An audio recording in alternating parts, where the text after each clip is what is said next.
malasakit sa isa't isa. ABS-CBN News in the service of the Filipino.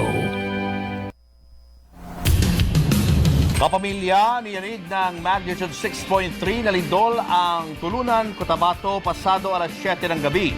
Naramdaman din ang malakas na pagyanig sa ilang bahagi ng Mindanao.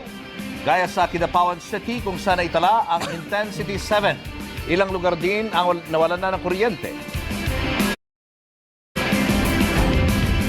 Sa Datu Paglas, Maguindanao, isang bata ang namatay nang mabagsakan ng gumuhong pader. Ilang bahay at gusali ang nasira. Nasunog naman ang isang mall sa General Santos City, kasunod ng lindol. At 8 pelikula pasok sa Metro Manila Film Festival. Yan at iba pang mga balita, ibabandila na.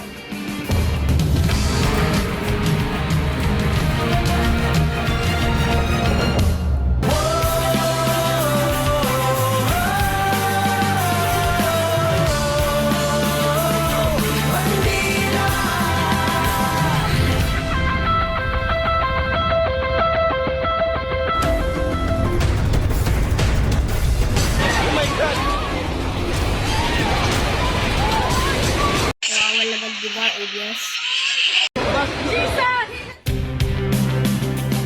Niyanig ng magnitude 6.3 na lindol ang Cotabato kaninang pasado alas 7 ng gabi.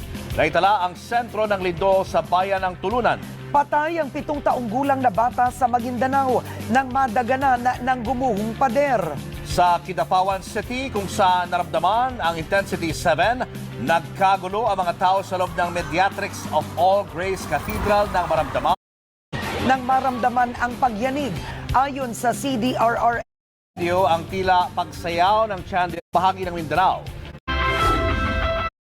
Sa alinmang bahagi ng Mindanao, tinakdaman ng NDRRMC na bibigyang ayuda ang mga naapektuhan ng lindol sa buong Region 11 at 12.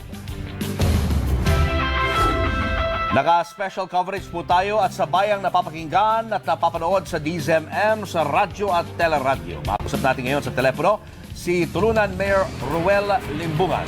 Magandang gabi po, Mayor. Magandang gabi din po sa inyo, Julius. Mayor, kamusta po kayo? Ano po ang sitwasyon dyan sa inyong lugar? Hanggang ngayon po ba ay nakakaranas pa rin kayo ng mga aftershocks?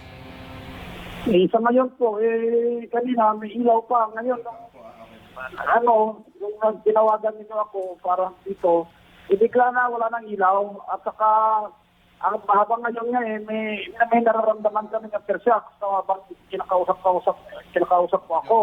And ito yung aftershock na ramdam talaga namin na malakas. No? And sa ngayon, nag-ikot kami, nag-ikot ako bilang may... So, yung